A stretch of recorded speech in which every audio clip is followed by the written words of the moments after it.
ஜாதகம் இருப்பவராக இருந்தாலும் சரி, எனக்கு ஜாதகம் இல்லைங்க அப்படிங்கிறவங்களாக இருந்தாலும் சரிங்க, இந்த ஒரு பரிகாரத்தை நீங்க செஞ்சீங்க அப்படின்னா நவ கிரகங்களில் இந்த 2 கிரகங்களின் அருளால நீங்க நினைச்ச காரியம் எல்லாமே உங்களுக்கு தடை இல்லாம நடக்கும். எல்லா மனிதருமே எதிர்பார்க்கக்கூடிய ஒரே விஷயம் என்ன அப்படின்னு பாத்தீங்கன்னா நிம்மதியான வாழ்க்கை. அந்த நிம்மதியான வாழ்க்கைக்கு என்ன தேவை? குடும்பம் நல்ல குடும்பமா, அதாவது நம்ம கூட சந்தோஷமா இருக்கக்கூடிய நபர்கள் நம்ம கூட இருக்கணும். கடன் இல்லாத வாழ்க்கை நம்மளுக்கு இருக்கணும். இதுதான் எல்லாருமே எதிர்பார்க்கக்கூடியது. இப்ப இந்த 2 கிரகங்களையும் நினைத்து உங்களுக்கு எப்ப நேரம் கிடைச்சாலும் சரி, இந்த ஒரு எளிமையான பரிகாரத்தை நீங்க செஞ்சு பாருங்களேன். கண்டிப்பா உங்க வாழ்க்கை சந்தோஷமா இருக்குங்க.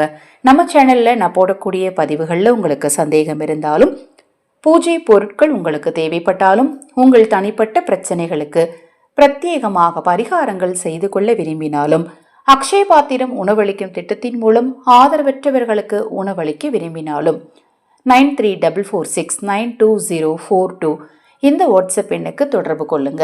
இப்ப அந்த 2 கிரகங்கள் யாரு? இப்ப 9 கிரகங்கள் இருக்குங்க.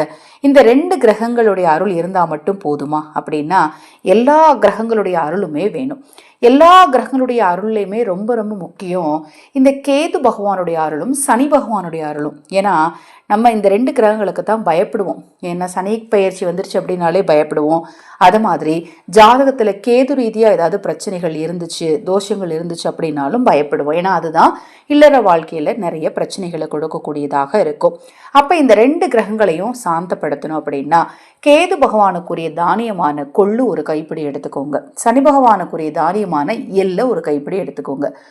கொல்லையும் எல்லையும் ஒன்றாக மூட்டையாக கட்டி உன் தலையணை கடியில் வைத்தால் எப்பேற்பட்ட பிரச்சனையும் இருந்த இடம் தெரியாம போகும் அப்படின்னு ஜோதிட சாஸ்திரத்துல சொல்லப்படுது.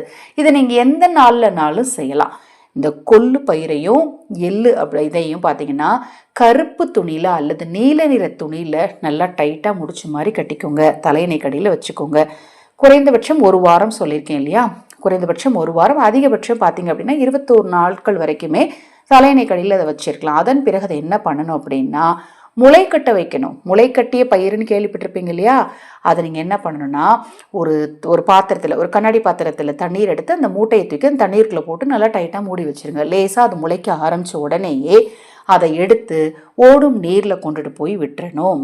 இதை நீங்கள் செய்வதனால், நான் மறுபடியும் சொல்கிறேன், தலைக்கு மேலே இருக்கக்கூடிய பிரச்சனைகள் கூட நிச்சயமாக சரியாகும். நம்பிக்கையோடு செஞ்சு பாருங்க.